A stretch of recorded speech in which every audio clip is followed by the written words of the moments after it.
Today's episode of Kan Kan Me Ram, the glorious waves of Shri Ram Bhakti, brings us to the majestic Veerbhadra temple, Lipakshi, in Andhra Pradesh.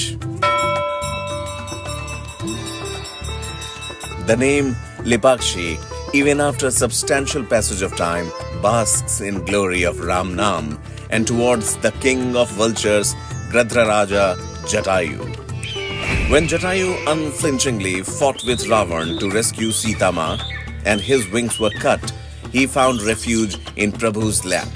This encapsulates the undying devotion of Jatayu that he was given a suitable cremation by Prabhu himself, and his story reverberates even to this day.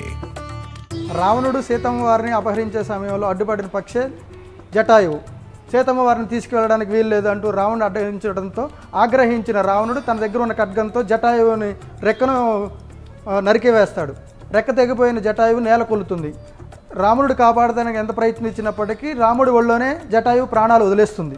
ఇక్కడ ఇంకో విశేషం ఏంటంటే జటాయువు అంత్యక్రియలు రాముడి చేతిలోనే జరిగాయి. జటాయువుకి సంబంధించిన విశేషాలన్నిటినీ లేపాక్షిలోని వీరభద్ర స్వామి ఆలయంలో చూడవచ్చు. రావణాసురుడు తన భారీ ఆయుధంతో ఖడ్గంతో జటాయువు రెక్కని నరికినప్పుడు నిస్సహాయ స్థితిలో ఉన్న జటాయువు లేపాక్షి గుడి ప్రాంగణంలోని ఆ పక్షి పడిపోయినట్టుగా కూడా చరిత్ర చెప్తోంది. అప్పుడు రాముడు అదే లేపాక్షి ప్రాంగణంలో ఒక కొండ మీద నుంచి కాలు వేసి జటాయువుని పరిశీలించి రావణాసురుడు దీన్ని గాయం చేశాడు అనే కోణంలో ఆయన కొన్ని సత్యాలు తెలుసుకుంటారు. అప్పుడు ఒక కొండ మీద రాముడి పాదం వేసినప్పుడు ఆ కొండ లోపలికి ఆ పాదం అచ్చులు వెళ్ళిపోతాయి.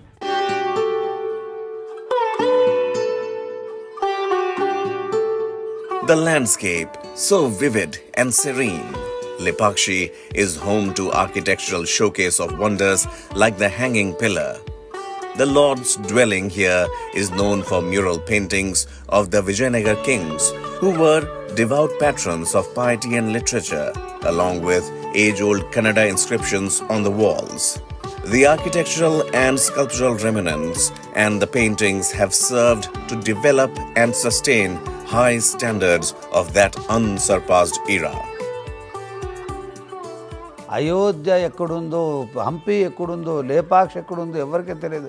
శ్రీరామచంద్రుడు ఇంతా కూడా తిరిగి తర్వాత అయోధ్యకు వెళ్ళారు కాబట్టి ఆ ప్రధానమంత్రి మోదీ గారు కూడా ఈ దేశ సంచారం అంటే భారతదేశంలో ఎక్కడెక్కడ రామునికి సంబంధించిన దేవాలయాలు ఉన్నాయో అన్నిటినీ దర్శనం చేసి ఆ యొక్క శక్తిని తీసుకొని అయోధ్యలో రాముని ప్రతిష్టా సమయంలో ఆ శక్తిని అక్కడ నింపాలనే ఉద్దేశంతోనే ఆయన పర్యటన చేస్తూ ప్రతి ఒక్క రామాలయం కూడా దర్శనం చేస్తున్నారు. ఇదే వీరభద్ర స్వామి టెంపుల్లో ఒక హ్యాంగింగ్ పిల్లర్ కూడా ఉంటుంది. కింద ఎలాంటి బేస్ లేకుండా జస్ట్ వేలాడుతూ ఉంటుంది ఆ పిల్లర్. ఏ టెక్నాలజీ ఉపయోగించి ఈ పిల్లర్లని ఇలా రూపొందించారు. అప్పటి శ్రీకృష్ణదేవరాయలు కట్టించిన కట్టడాల్లో ఒక అద్భుతమైన నిర్మాణంగా కూడా చెప్పుకొస్తుంటారు.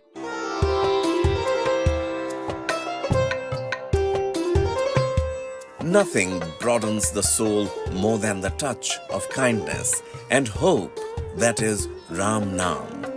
We have gathered here to witness that celebration of those millennia of meditations on that sacred Nam. In his birthplace Ayodhya, in its challenges, we see its rippling rewards for those who have risen above the common tide of their times to give us the embers of timelessness, because it stood the test of time till our own day. ఈ భారతదేశంలో హిందుత్వం కాపాడుట కోసము ఒక వ్యక్తి అవసరము. ఎంతోమంది రాజులు రారాజులు వచ్చి వెళ్ళారు. అయోధ్యలో శ్రీరామచంద్రుడు పరిపాలించారని ప్రతి ఒక్కరికి కూడా చరిత్ర తెలుసు. ఆ అయోధ్యలో రామ మందిరం నిర్మాణం చేయడానికి ఎవరి చేత కూడా కాలేదు. అందులో ఇంతమంది ప్రధానమంత్రులు, రాష్ట్రపతులు ఇంతమంది వచ్చి వెళ్ళినా అది ఆ గొప్పతనము మన మోదీ గారికి దక్కింది. నేను ఇక్కడ లేపాక్షిలో టూరిజం గైడ్గా పనిచేస్తున్నాను. నా పేరు విరూపన్న. అయోధ్యలో రామ మందిరం నిర్మిస్తూ ఉండేదానికి నరేంద్ర మోడీ లేకపోతే ఇప్పుడు అక్కడ గుడి కట్టడం జరగదు.